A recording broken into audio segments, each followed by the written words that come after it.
ما زما روټین ما زما د مور په خوخه ما پرېږده دنده زما د نبي خدا اخلاق نه دي زما د نبي خدا وي د وخت ته ولې وي ما ته وی چې ناته اجرای د راځي ما خپل د مور په خوله لیدل. السلام علیکم ورحمت الله وبرکاته. نن جی زما دفتر ته ماشاءالله ډېر درانه خواږه میلمانه راغلي دي.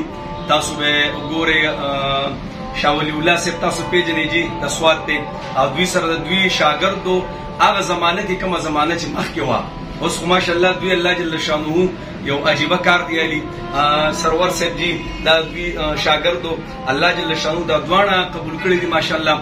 زه به یو دوه خبرې وکړم که نه زموږ دا بعضې ملګري وایي تبلیغ والا څه وکړه هسې ناپوهه دي که نه ناپوهیته کې کله نه کله خبرو کې دا خلک د کوم ځای نه راچوت کړو دا وګوره دا خلک د کم سټیج نه راچوت کړه او کم منبر ته وخېجول.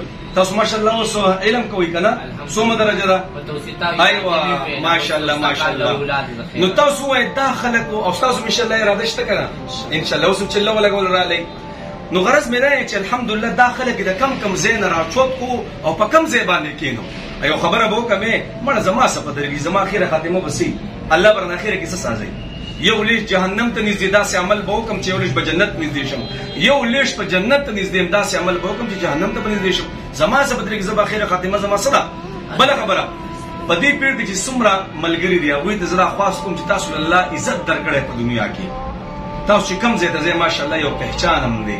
نو جناب دغه خپل تعلق څه دغه خپل تعلق راوالي په دین باندې هم ولګوئ. تاسو چاته ودرېږئ تاسو د دنیا راټوله شي یو اثر د نالي او بله خبره دا کوم جناب دې خلکو عزت وکړئ. زما نبي علیه الصلاة والسلام له یوه بوډۍ راله او ډمه وډمه هغه ورله راله او اواز ناسو اواز بیخي اواز ناسو او د الله رسول الله را سره امداد وکړه. نبي اسلام ته فرمایي ولې اواز دې ختم شو پیسې دې اوس نه ګټې په اواز او د الله رسوله نبي اسلام صحابو ته ویل کې پیسې ولا راټولې کې دا ورته ونه وی چې پاسه او دا واغه نه محبت ورکو. نبی اسلام فرمایي زه رالیږلی ما صرف د اخلاقو د قایمولو دپاره. جناب دا خلک څه دی دا د عزت محتاج دی د عزت وږي دي چې ما ورته دوی لږ عزت ورکړو که نه نو یقیني درته یم هر څه راته کوي. نو شاه صاحب یو شارټ ټول نه مخکې استاسو شکریا ده کوم چې تاسو راغلی زموږ دفتر ته او یو شارټ میسج تاسو د خپلو ملګرو له ورکړئ. زما ټولو مسلمانانو ته دا خواست دی ټولو ته زاري کوم سوال کوم چې د هېچا نه نفرت نه دی پکار چې زمونږ څنګه مولانا صاحب وویل چې د الله نبي یو ډمې نه نفرت نه دی کړی نو موږ خو د دې ماشوي انسانان یو مولانا صاحب موږ نه ولې نفرت کېږي لارو رورو دغه په دې فیلډ کې چې زموږ څومره ملګري دي کور ته پرېږدي زه اوس هغه ورځ یو سره میلاو شوم نو چې کله لاړم په دغه کې به سرکوواټ کې ورسره زما ملاقات مې ته کور ته ځي وایي زما مور کټ کې مړه پرته وه زه یې ته واپس کړم ما زما روټین ما زما د مور په خوخه ما پرېږده دنده زما د نبي خدا اخلاق نه دي زما د نبي خدا اخلاق وي د وخت هم لګولې وي ما ته یې ووي چې ناته اجرای دلته راځي ما خپل د مور په خوله لیده زما څلورم کال دی پرېږدلی دا کومه مسلماني ده کوم انسانیت دی کله کوم مرضونه راله کړو انسان نه خو نفرت نشته بېشک بیمارۍ نه نفرت وکړه. نو زما ټولو مسلمانانو ته خواست دی چې د ټولو پیغمبرانو امام حضرت محمد مصطفی صلی الله علیه وسلم چا نه نفرت نه یې کړی موږ له څه په کار د نفرت موږ نه کوئ.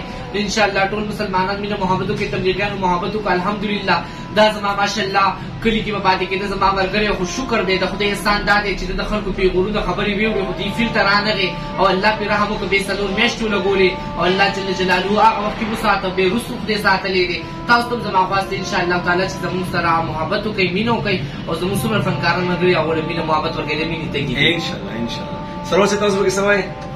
زه به څه ووایم خو بس ځان خوشحالول غواړي څوک نو الله سره د محبت وکړي خپل زړه له سکون ورکول غواړي ځان په عزت باندې ساتل غواړي الله سره د محبت وکړي الله سره د مینه وکړي. الله زموږ په تمه دی په انتظار دی چې زما بنده به کله راځي نارې وهي اوازونه کوي زما بنده راشه ما سره روغ وکړه زما دروازې ته د هر ټیم کولاوې دي خو موږ خپل الله سره روغه نه کوو زه د دنیا خلکو سره روغې کوو د دنیا خلک خوشحاله او هغه الله خفه کوو کوم چې موږ له لاسونه راکړلي کوم چې موږ له خپې راکړلي کوم چې موږ له روغ صحت راکړلی کوم الله سره چې د معاشر په ورځ موږ بېلایږو هغه رب موږ خفه کوو د دنیا خلک خوشحاله د دنیا خلک باړو خوشحاله شي نو او هغه رب به زموږ نه خفه شي هغه رب وایي ما خفه که د ځمکې نه والا اسمانونو پر ګناه وکړه بیا یوه تېره وایي استغفر الله الذي لا اله الا هو الحي القیوم واتوب الیه زه دا ستا ټول ګناهونه معاف کوم عزتمندو ان شاء الله ټول د خیر کوشش وکړو، عزم وکړو، اراده وکړو چې 4 میاشتې ولګو، خپل بچي په مدرسو کې داخل کړو، دعاګانې ولا غواړو، د علماو سره ناسته پاسته راولو. زما عزتمندو ان شاء الله ټول د خیر کوشش وکړو، عزم وکړو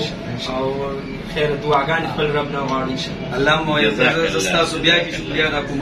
حاجی صاحب کې راوړاو زموږ مشر دې ماشاءالله دې سره الله دې خوشاله کړي صاحب، الله دنیا او آخرت خسته کړي چې دومره محبت موږ سره کوي. ښا زه یو شارټ میسج ورکوم جناب، کو چې د دې خلکو موږ سپکاوی کوو ولې ما نه پیدا کېدی نشي، ترته وایا زما په کور کې پیدا کېدی نشي، دا د الله تخلیق دی. چې څوک څنګه پیدا کی زما لدا مجال نشته چې د خلکو نفرت وکم. نو غرض مې دا دی جنابو چې نبی علیہ السلام دنیا ته راغله، 18 سال مهنت نبی علیہ السلام وکړو، کنه 18 سال 14 صحابه مسلمانان شو. کله صلح حدیبیه وشو، ازستا بازار ته زما بازار ته راځي، په 3 کالو کې 1,24,000 صحابه ورسېدل. دا ولې خبرې؟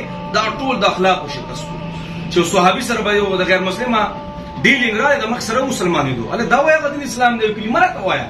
نن زما استاد اخلاق د وجه نه خپل تختی مړه غیر خو پرې ده. نو جنابو معاشره او بیا خاص کر دا خلک د اخلاق وګړي دي چې هر ځای کې اخلاق سره پیښ شو. سیدا او بیا چې تاسو ډېر مهرباني چې تاسو زموږ دفتر ته راغلئ، موږ عزت راکو. الله دې زموږ ټول اخره خاتمه په ایمان کې او الله دې پوره دنیا کې د دین د پاره وګرځي. امين. الله خوشاله